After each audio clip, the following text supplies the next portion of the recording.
All right, thanks, Mark. I'm going to try to walk around. Hopefully, I don't trip over everything and fall on my face. So I'm going to talk about nitrogen today. I just had a couple comments, though.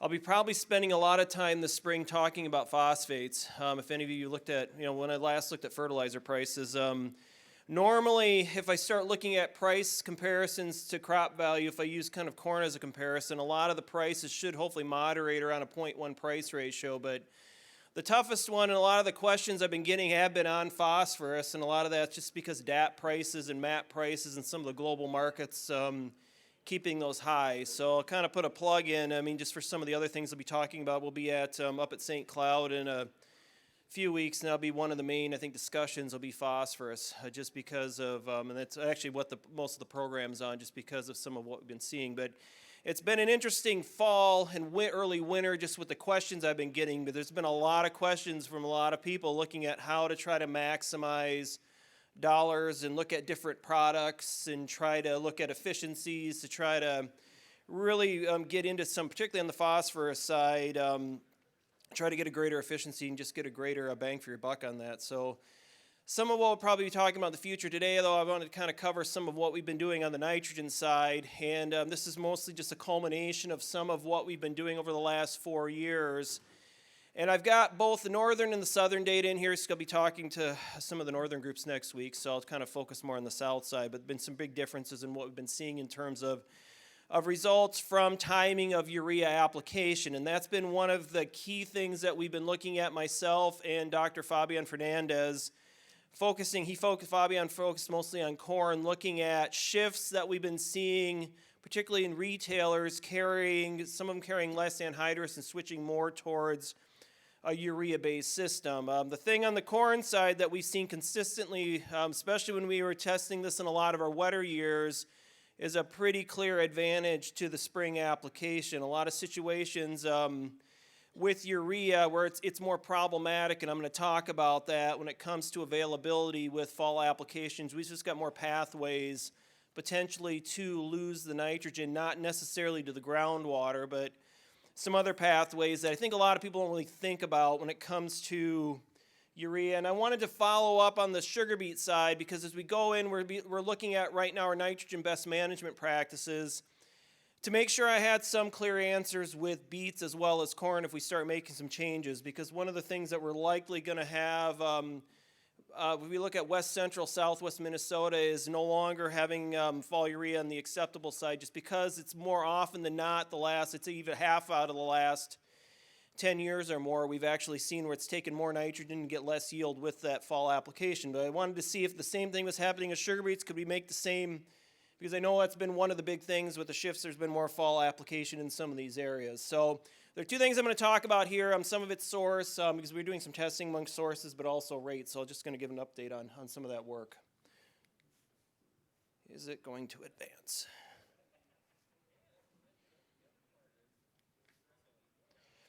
So urea in general, what makes it problematic? Well, it is a neutral molecule, so when it comes to incorporation, that's a general advantage. So a lot of times you'll hear us talk about you need about a 1/4 inch of rainfall if you lay it on the surface to incorporate it. And there is some advantage there with that, that you wouldn't need any sort of tillage to incorporate it. The 1/4 inch is probably minimum. I've seen some data saying it takes a little bit more than that, but I mean, it really depends on circumstances. In most cases, about a 1/4 inch is generally enough. It is somewhat problematic, too, since it's highly water soluble. It will move with water. So, in general, if you are doing any sort of fall application or anything, I mean, tillage really is your best option, and deeper tillage is really the key. If you look at just tillage depth in general, we're generally going to recommend about 2 to 3 inch incorporation depth. I'd try to get it deeper. The issue, though, and my concern has been more shifts towards vertical tillage and how that's impacting some of what we should be thinking when it comes to urea management and some of the inhibitor options that are out there to try to make sure we're keeping the nitrogen in place. And the other thing, too, and what I'll talk about here is residue is an issue. And if you look at just both the north and the south, where we're dealing with a lot of the acres following corn or following wheat, we have a much greater advantage or much greater issue when it comes to potential of nitrogen volatility or ammonia volatility. And that's one of the things that I've been concerned about. Why did things slightly different with what we're doing with this study versus what some of the previous studies were looking at which they're mainly focusing on a certain class of inhibitors. So I wanted to get into some of these other inhibitors, particularly some of these urease inhibitors like agrotane, to see if there's any advantages of that versus some of the nitrification inhibitors that are out there that are labeled for urea applications. So a couple key concepts here. When it comes to urea, the initial step when we take urea, which is a neutral organic molecule, and convert it over to ammonia is what we call hydrolysis. And that occurs by way of an enzyme that's in the soil. And that enzyme is actually in residue. It's in at higher concentration in residue than it is in the soil. So that's when we start talking about applications. If you have a lot of corn residue on the surface, you're likely going to speed this process up where it's going to kick it into high gear just because you've got a lot of, there's just a lot of capacity to start converting that urea over to ammonia. And actually ammonia or ammonium is what we want in the soil, typically in the fall, to hold it into the spring. So you want this to somewhat occur at a relatively rapid pace. But the issue if it's near the soil surface, that's when we get a lot of gassing off. So that's where you're looking at a lot of the recommendations. If you talk about urease inhibitors, it tends to slow this process down to try to give it more time to get a rainfall or to have something occur where you can get the urea at a deeper depth. Then nitrification. I mean, that's generally what's looked at when we come to losses, nitrification, where we get a lot of nitrate accumulation. The big thing about urea is that since you don't have that zone where anhydrous creates when you do that point injection where you get the pH increase and you get the issues where it reduces microbial activity with urea, that you don't get that with urea, so your conversion to nitrate's relatively quicker than you're going to find with anhydrous ammonia. And that's the big thing on this. If you look at the two, is there's really no way to get urea to behave like anhydrous. And if anybody tells you that, you can tell them that I told you that they're wrong, because you look at it in terms of what's happening, it's completely different. And there's no inhibitor out there that you can get the two to behave the same. And that's generally, if you look at anhydrous, more often than not, when we compare the two, we generally get a higher yield from fall application. We almost always get a higher yield, about 75% of the time. And it takes less N with a fall application with anhydrous. It's just a better option just because it hangs around more in the soil for a longer period of time in that ammonium form where you don't have it converted to nitrate at early in the growing season when it can be leached. When we tend to get a lot of our leaching rainfalls. So the question then is temperature, and this is one of the things that I think it really isn't thought about a lot, is that we know that temperature, the lower temperature delays nitrification, so it will slow that conversion of the ammonium over to nitrate. However, if you look at that hydrolysis process, that initial step, essentially where ammonia gas is formed that can gas off to the atmosphere, that's only slightly affected by temperature. This is just looking at hydrolysis of urea, 80 pounds of N on time of day, looking at 39 or that 35 degrees Fahrenheit versus 80, essentially looking at 8 versus 4 days at cooler temperature. And that's one of the problems with urea is that you can get some of that gassing off even into the winter when the soils are frozen. And I think that's why when I look at what we were trying to do with this study, I was trying to look again, trying to separate those two out to see if we could try to pinpoint what might be our issue if we look at a lot of these issues where we have failures or we see essentially greater nitrogen requirement for a fall application with fall urea. Is it the volatility or is it the nitrification process? And a lot of times you'll see Instinct being marketed or DCD being marketed because of the nitrification piece, and I just wasn't sure just based on that, just some of the things that we're seeing, particularly with the fact that we can see some volatility in the winter, that we may be looking at the wrong thing when it comes to some of the issues with nitrogen loss for urea. So we had two trials, essentially at each location. One was just a simple rate study in the southern part of the state. We had 8 rates of nitrogen in 30-pound increments up to, it was 0 up to about 210 pounds, fall versus spring. Not treated. It was incorporated immediately after we applied it. We generally applied around early November, within about the first week of November, to try to hit a point when the soils had stabilized below that 50-degree threshold, which tends to slow. It doesn't stop nitrification, but it slows it down enough where we don't see significant nitrate accumulations in the soil.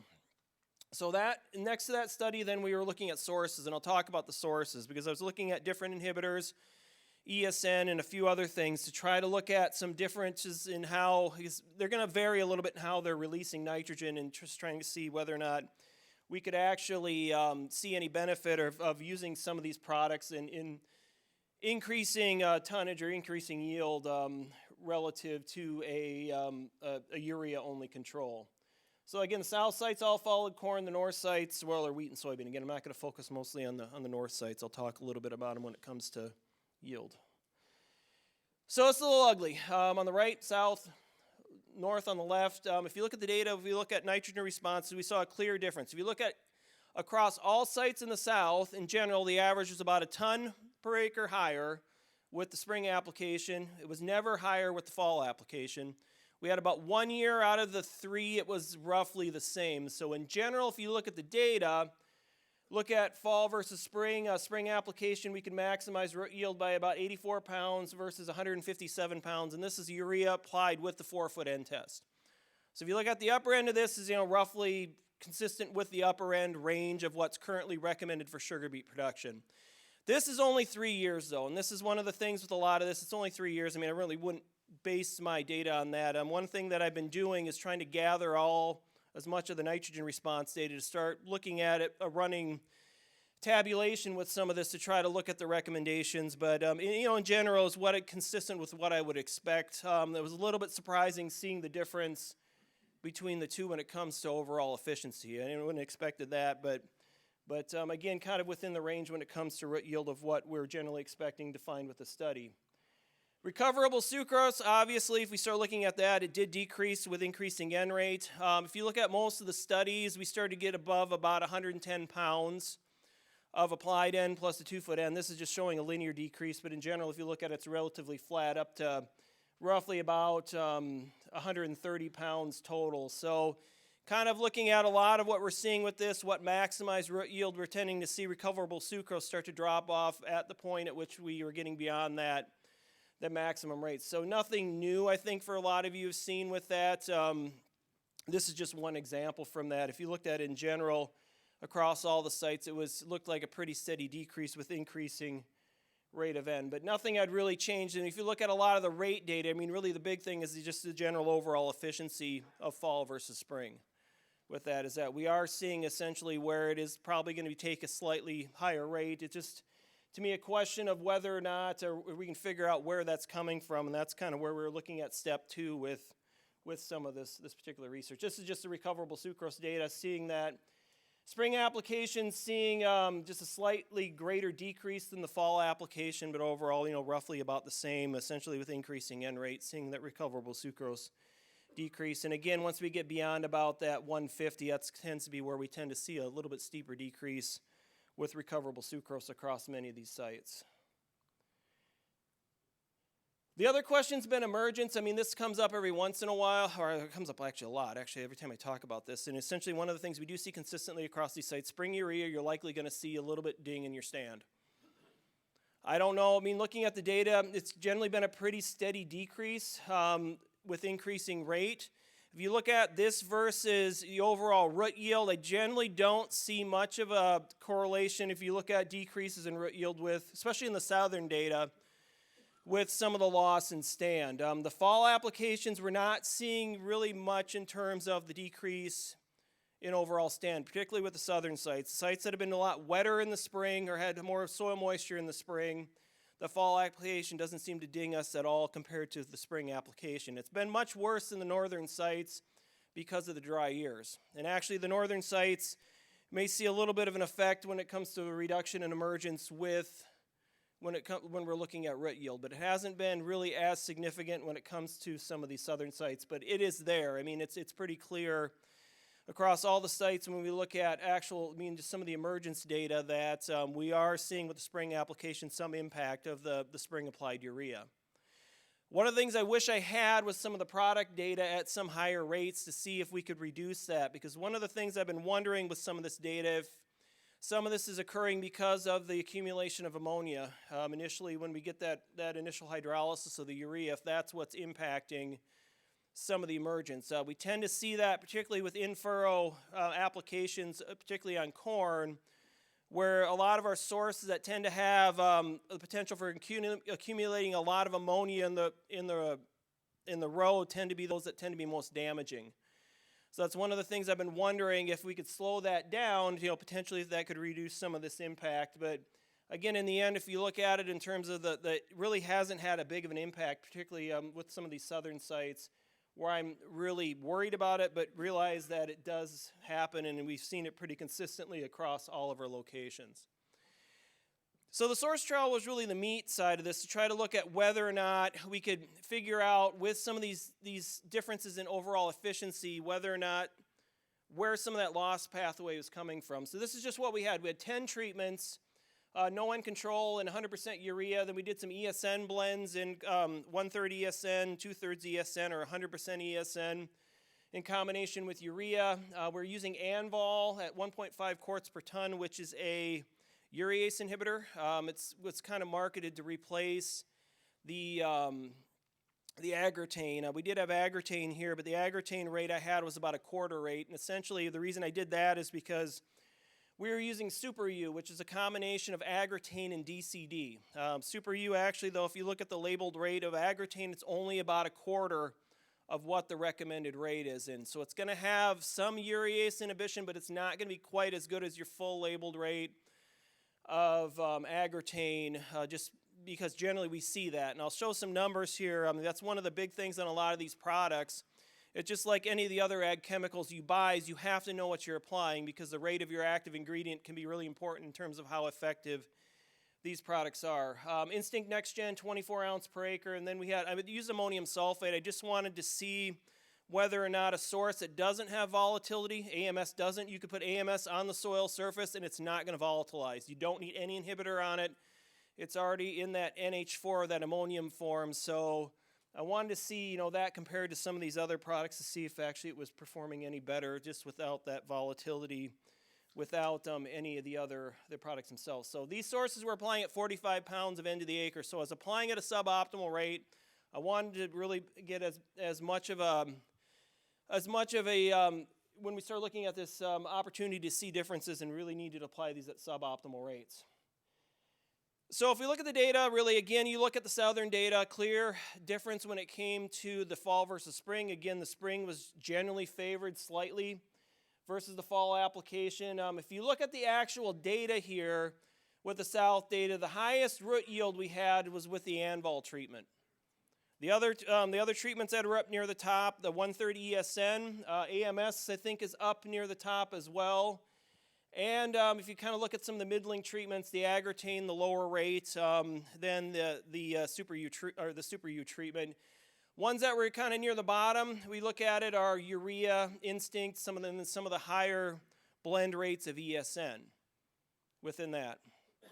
So what this is telling me, kind of when I look at this, is some of what I was thinking before is true, is that it's looking like essentially the urease inhibitors are more of a benefit than the nitrification inhibitors when it comes to something like Instinct. And that's kind of one of the things I'm wondering. It's some of the things I think we need to think about, essentially, is that loss pathway, is that we may be getting more loss, and it's kind of what I was figuring was happening, more loss from that volatility with those fall applications, that we may not be losing it to the groundwater, but it might be gassing off to the atmosphere, and that's why we're seeing such a difference in some of these urea treatments. And just kind of anecdotally, with some of what Fabian Fernandez pulled in corn, he was finding better results with band applications of urea. Deeper applications in the soil. Instinct, if it was working, it wasn't really a high percentage of the time, seemed to be working better with the band application, more concentrated zone. Getting it below the surface at a point where the urea isn't volatilizing seemed to be a better option in some of those corn studies, and would kind of match with some of this, and kind of talking to a few of you at least, asking some questions on this. If I'm looking at fall application, looking at inhibitor, that some of these, to me, some of these urease inhibitors might be a better option to look at, or looking at like a 1/3 ESN blend for a fall application versus something like Instinct. I just don't think we're getting enough concentrated nitropyrin with the Instinct to give us much of an advantage with the broadcast application. And if it's really the ammonia volatility that's occurring, that's happening before the Instinct even comes into play. So you could be losing a quarter to a third of your nitrogen just with ammonia volatility, and the Instinct might be there working, but it's happening before it essentially becomes an issue where that Instinct's going to become important for that crop itself. The north stuff, you look at it, I mean, it didn't really matter, but that was drier. I mean, you get dry conditions, there isn't as much of an issue. You get enough incorporation with it, you shouldn't have as much of an issue. But the southern sites, the wetter ones, I mean, just looking at a lot of that data, is about 1.4% increase in root yield for spring, and then again, some of the treatments with the Agritane product, or products like Agritane, seem to be a better option. The only thing I wish I had, and that was one of the steps I wanted to take beyond this, was to start then taking some of these treatments and looking at full rate trials, because it's one of the things I can't answer is how much greater efficiency do I have if I look at some of these products, and really that's going to take a trial where we have multiple rates with these products, and that might be kind of something to do for the future, to look at that, to whether or not we can get some of that where at least the optimal end rate is a lot closer for the fall application with some of these products. But all I can really tell you, again, just looking at the data, what we have, the root yield data, that where things kind of came into play. So a few things to consider. I mean, again, greater trends with the urease inhibitors. I think, we used Anvol, that was the top. I think if we used the labeled rate of Agritane, it'd be about the same. Because, I mean, really looking at the two, I don't see too much of a difference. Although, I mean, I think some of the reps for the products might beg to differ with that. I mean, I said, I know there's been a lot of push towards Anvol, since I think a lot of it since Agritane's come off a patent, so there's a lot of generics out there. But so that's kind of the main thing. And so the recoverable sucrose data, there really wasn't anything there with us. But again, we're at a suboptimal rate, so I never really expected it with some of these inhibitors. But in general, he said the yield data was pretty clear. So what's new? There are a few different new, they've been out for a number of years. Lemus, BASF, this is a urease inhibitor. Again, Anvol, that's from Coke. It's what they call Duramide. I don't know, they kind of come up with some names on some of this stuff. I think looking at it, the product is just kind of a re-engineered version of Agritane, where they're trying to make it last a little bit longer. Again, if I had, just looking at the data, I don't know if I'd go out above and out of my way. I think you could probably look at just even some of these generics of NBPT or an Agritane, which is Agritane's active ingredient. You'd be fine with that. The main thing on that's labeled rate. Just watch your labeled rate to make sure you're getting enough. Centuro, that's the nitrification inhibitor. We have some data on that. There's been some retailers that have switched to it instead of nitropyrin because of the issues that nitropyrin have with the corrosiveness of that product. I mean, really a lot of our recent, even our nitropyrin data hasn't been overly positive. I think there's been some people talking just this last year. They saw some decent results with, at least with some of the N-Serve products, but just know what you're applying, and that's the main thing. DCD is out there. The main thing with DCD is the concentration of it. A lot of the products that are just blend-on-site products, you can't get a high enough concentration without turning your urea to a soup to get that enough to make that particular product work. So that's why generally we use Super U, because it's got a higher concentration. They can do that since they blend it at the point of manufacture. But if you're dealing with UAN 28, 32%, something like that, then you probably can get your concentration up high enough. But that's been kind of a main issue with some of those DCD products. Rate of active ingredient with NBPT, you want to make sure you get between about 1.3 to 1.8 pounds per ton. Most of the products that are out there should fall within those lines. There's just a few of them that are somewhat questionable in terms of the overall NBPT rate. The big one out of this would be Contain. We don't really know what's in there. I have a feeling it's got kind of a low rate of NBPT. And then the other one, I haven't looked recently to see if these are actually up online, would be the one from Helena, just Enfix PF. I don't know much about that because it wasn't on the label when we looked last with that. But that's just the main thing, just to know what you're applying, know the rate. Because again, they might have some effect, but they're not going to have a desired effect if you don't have enough ingredient out there. So just quickly, one last thing. The new projects that we're working on right now is with the Sugarbeet lime. I've got a study funded by the Minnesota Soybean Research and Promotion Council to look at lime guidelines. So I'll start having some data on this as we go along. I'm actually looking for an additional site, if anybody's got a site that would be going to Beets that needs some lime, where we're looking at some low pH sites, trying to look at the pH increase for PCC versus some of these other lime sources. Just from what I saw last year, the wet spring, we had pretty similar results with this particular product when it comes to pH correction. I'm not at this time looking at some of the other nutrients. It's one of the things that we'll probably look at here in the future, look at PK and just look at the soil test increases. I'm trying to get some money to look at that just to kind of see if there's any additional value with that. But that's been one of the things that we're working on now. I just wanted to kind of update because there have been some questions on that floating around. I've had a few I've fielded over the phone on PCC and pH increase. This is just looking at change in pH from fall versus spring. I've got two studies here. One of them is just Pell lime versus ag lime. The other one has ag lime, Pell lime, and PCC all at the same rates of ENP. This is what we had. Ag lime at 1,300 pounds. The PCC was 1055, and the Pell lime was 1847. If we applied them at the same ENP rate, we're getting a pretty similar result across the board when it comes to pH corrections. So just looking at it, I kind of expected with that we'd see pretty similar results, but that's one of the things that's always kind of questionable when it comes to a lot of these different sources is how quickly they break down and how quickly they can react to increase pH. So it's one of the things to kind of watch out. I just wanted to throw that in there because I guess I've had a few questions. So again, we're kind of transitioning out of the nitrogen side. There's some things I'll probably follow up. Phosphorus is one of the things we'll be looking at, I think, for this upcoming year, looking at some timing of application, because again, I think that'll be kind of the major question kind of moving forward. But I've got any time, is there any time for some questions quick? Anybody have any quick questions?